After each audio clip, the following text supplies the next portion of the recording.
नमस्कार साथियों, मैं अजय कुमार। बिहार में साल 2013-14 से लेकर के साल 2023-24 तक यानी तकरीबन 10 सालों के दौरान 354 ऐसे सरकारी प्रोजेक्ट निकल करके आए हैं। बिहार सरकार के प्रोजेक्ट निकल करके आए हैं जो इनकम्प्लीट स्थिति में है। यह सारे प्रोजेक्ट कैपिटल एक्सपेंडिचर वाले प्रोजेक्ट हैं, मतलब यहां पर बहुत बड़ी राशि खर्च होनी तय है। और यह सारे प्रोजेक्ट अगर इनकम्प्लीट स्थिति में है, इसका मतलब यह निकलता है कि हजारों करोड़ रुपए यहां पर फंसा हुआ है। किसका फंसा हुआ है? हमारा और आपका, बिहार की जनता का हजारों करोड़ रुपए वहां पर फंसा हुआ है, क्योंकि हम ही और आप स्टेट को फाइनेंस करते हैं। और यह बात मैं नहीं कह रहा हूं, यह बात कंट्रोलर एंड ऑडिटर जनरल की रिपोर्ट से निकल करके आई है।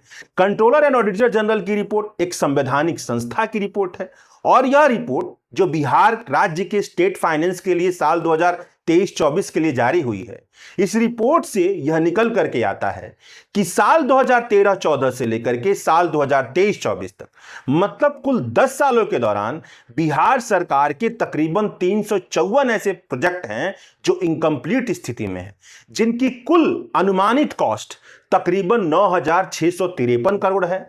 इनमें से केवल 2,012 करोड़ रुपए खर्च हुए हैं, मतलब 80% तो खर्च हुआ ही नहीं है, यानी हजारों करोड़ रुपए जनता का यहां पर फंसा हुआ है। अब सवाल यह निकल करके आता है कि अगर 10 सालों के दौरान 354 ऐसे सरकारी प्रोजेक्ट निकल करके आए हैं जो इनकम्प्लीट स्थिति में हैं, तो इसका मतलब क्या बनता है, इसका नुकसान क्या दिखता है?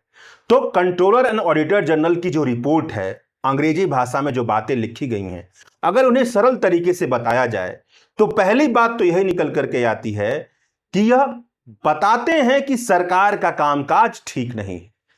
नीतीश सरकार का कामकाज ठीक नहीं है, मोदी सरकार का कामकाज ठीक नहीं है। अगर प्रशासन और सरकार ठीक से कामकाज करती तो यह पूरे प्रोजेक्ट कंप्लीट हो गए रहते। 2012 करोड़ रुपए खर्च हुआ, मगर किसी परिणाम पर प्रोजेक्ट नहीं पहुंचे, इनकम्प्लीट स्थिति में है, यानी कि हजारों करोड़ रुपए यह 2012 करोड़ है वह फंसा हुआ है, उसकी कोई उपयोगिता नहीं है, वह जस का तस ब्लॉक्ड है वहां पर कैपिटल, उसका कोई परिणाम निकल करके नहीं आया। अब यह जो पैसे हैं किसी ना किसी सरकारी अधिकारी के पास गए होंगे, ठेकेदार के पास गए होंगे, उनकी तो कमाई हुई होगी, उनका तो जेब भरा होगा, मगर जिनको फायदा पहुंचना चाहिए था, जब यह प्रोजेक्ट कंप्लीट हो जाता तो जन कल्याण होता, वह तो लोगों को नहीं हुआ, बिहार की जनता को तो फायदा नहीं हुआ। मगर फायदा किसे हुआ? ठेकेदारों को फायदा किसे हुआ? सरकारी अधिकारियों को फायदा किसे हुआ? तो जो सरकारी नेटवर्क का हिस्सा है उनको। मान लीजिए कि इस प्रोजेक्ट के लिए अगर उधारी ली गई होगी, तो वह उधारी जो है वह बढ़ रही होगी, उस पे इंटरेस्ट बढ़ रहा होगा। जब यह उधारी और इंटरेस्ट दोनों बढ़ेगा, यानी कि फिर से जनता पर बोझ बढ़ेगा, क्योंकि जनता ही पैसा देती है टैक्स या नॉन टैक्स के माध्यम से, सरकार को फिनांस करती है और वहीं से यह पैसा चुकाया जाता है। अब स्थिति यह भी देखिए कि अगर यह प्रोजेक्ट सही समय पर कंप्लीट नहीं हुए हैं, यानी कि कॉस्ट बढ़ जाएगी। जब कॉस्ट बढ़ जाएगी तो फिर से पैसा किससे लेना पड़ेगा? जनता से लेना पड़ेगा, और जनता पर बोझ बढ़ेगा। तो कहने का मतलब यह है कि अगर सही समय पर सरकारी प्रोजेक्ट पूरा नहीं होते हैं, तो यह दिखाता है कि सरकार और प्रशासन अपने कामकाज में कितनी कमजोर है, और जिसका अंतिम बोझ सरकार और प्रशासन पर नहीं पड़ता है, आम जनता पर पड़ता है। सरकार और प्रशासन की तो कमाई होती है, जो सरकार से जो नेटवर्क हैं उनकी तो अच्छी खासी कमाई होती है, जो ठेकेदार हैं उनकी अच्छी खासी कमाई होती है। जनता पर बोझ पड़ता है, जनता से पैसा उगाहा जाता है, सरकार के खजाने में जाता है और फिर उसे खर्च किया जाता है। स्थिति यह भी निकल करके आती है, क्योंकि यह अपव्यय हो रहा है। जितना पैसा खर्च होना चाहिए उससे ज्यादा पैसा खर्च हो रहा है, मतलब इकोनॉमी में ज्यादा पैसा पहुंच रहा है, यानी अंततः महंगाई की स्थिति भी आती है। तो यह जो प्रशासनिक कमजोरियां हैं वह अंततः आम आदमी पर बोझ डालती हैं, और जो सरकार के नेटवर्क का हिस्सा हैं, सरकारी अधिकारी, प्रशासनिक अधिकारी, जो ठेकेदार इन प्रोजेक्ट से जुड़े हुए होंगे, जो प्राइवेट कंपनियां इन प्रोजेक्ट से जुड़ी हुई होंगी, उनकी बम्पर कमाई होती है। कैग की रिपोर्ट यह भी बताती है कि इन इनकम्प्लीट प्रोजेक्ट की हालात इस समय क्या है, वह किस स्थिति में है। प्रोग्रेसिंग रिपोर्ट क्या है, इसके बारे में सरकार कोई स्पष्ट जानकारी मुहैया नहीं करवाती है। मतलब यह नहीं पता चलता है कि कब तक यह कंप्लीट होंगे, इनका अब एस्टिमेटेड कॉस्ट कितना हो सकता है, इसके बारे में सरकार ने कोई स्पष्ट जानकारी नहीं मुहैया करवाई है। मतलब भयंकर खर्चा हो सकने की संभावना है, उसकी जानकारी नहीं है, मगर अब तक जो पता है वह यह पता है कि नीतीश सरकार सरकारी प्रोजेक्ट को जमीन पर उतारने में पूरी तरह से नाकामयाब साबित हुई है और जनता का हजारों करोड़ रुपए 354 सरकारी प्रोजेक्ट में फंसा हुआ है, जिसकी मलाई काटने वाले लोग संभवतः वह होंगे जो सरकारी नेटवर्क से जुड़े हुए होंगे और सबसे ज्यादा बोझ आम आदमी पर पड़ेगा। अब अगर इसकी बात की जाए कि किन किन क्षेत्रों में इनकम्प्लीट प्रोजेक्ट पड़े हुए हैं, तो वाटर रिसोर्स के क्षेत्र में 167 इनकम्प्लीट प्रोजेक्ट हैं, जहां का अनुमानित कॉस्ट 4800 करोड़ है। अब यह जब प्रोजेक्ट शुरू हुए होंगे तब अनुमानित कॉस्ट कितना हो सकता है उसकी जानकारी है। क्योंकि बीच में ठप पड़ गए हैं, इनकम्प्लीट हैं, तो कॉस्ट और बढ़ सकता है, उसकी जानकारी नहीं दी गई है।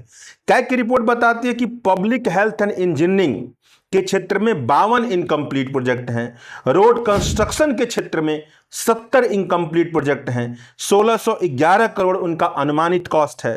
बिल्डिंग कंस्ट्रक्शन के क्षेत्र में 70 इनकम्प्लीट प्रोजेक्ट हैं, 2900 करोड़ उनका अनुमानित कॉस्ट है। यह वह क्षेत्र है जहां पर सरकारी प्रोजेक्ट इनकम्प्लीट स्थिति में है और जहां पर जनता का हजारों करोड़ रुपए फंसा हुआ है।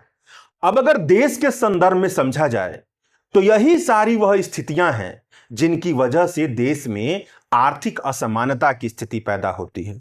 क्योंकि सरकार की इनकम्प्लीट प्रोजेक्ट में हजारों करोड़ रुपए की इनकम्प्लीट प्रोजेक्ट में हजारों करोड़ रुपए खर्चा हो गया, मगर उसका कोई परिणाम नहीं निकला और परिणाम निकलते निकलते हजारों करोड़ रुपए और अधिक खर्चा होगा। जो एस्टिमेटेड कॉस्ट है उससे ज्यादा खर्चा होने की संभावना बनती है। और इन सब में सबसे भयंकर कमाई करने वाले कौन हैं? वहीं जो अमीर हैं, जो अमीर ठेकेदार होंगे, अमीर प्राइवेट कंपनी वाले होंगे, अमीर प्रशासनिक अधिकारी होंगे, जो किसी ना किसी तरीके से इस सरकारी प्रोजेक्ट से जुड़े हुए होते हैं, यहां पर नियंत्रण की भूमिका में होते हैं। वह क्या करते हैं? अपनी जेब भरते रहते हैं और जिनको फायदा पहुंचना चाहिए, जिस बहुत बड़ी आबादी को फायदा पहुंचना चाहिए, उसे फायदा नहीं पहुंचता है। यानी कि कुछ लोगों की जेब में भयंकर पैसा गया, बिना किसी काम का भयंकर पैसा गया, और जिनकी जेब में पैसा जाना चाहिए था, जिनका कल्याण होना चाहिए था, उनका कल्याण नहीं हुआ। और यही वजह है कि अभी हाल की एक रिपोर्ट बताती है कि जो देश के सबसे 1% वेल्थिएस्ट परिवार है, सबसे ज्यादा जो अमीर परिवार हैं, उनकी जो टोटल वेल्थ में भारत की हिस्सेदारी है वह 60% है। भारत का टोटल वेल्थ तकरीबन 19 ट्रिलियन डॉलर के आसपास है और उसमें से 1% अमीर परिवारों की हिस्सेदारी, जो सबसे अमीर हैं, उनकी हिस्सेदारी कितनी है? तो 11 ट्रिलियन डॉलर के आसपास, मतलब तकरीबन 59 से 60%। और यह ऐसे ही होता है जो मैंने आपको बताया कैग की रिपोर्ट के आधार पर कि सालों साल से इनकम्प्लीट प्रोजेक्ट पड़े हुए हैं, हजारों करोड़ रुपए वहां पर पैसा फंसा हुआ है। उस पैसे का लाभ कमाने वाले अमीर लोग हैं जो सरकार के नेटवर्क में जुड़े हुए हैं, और आम आदमी आबाद ही नहीं हो पा रहा है। शुक्रिया।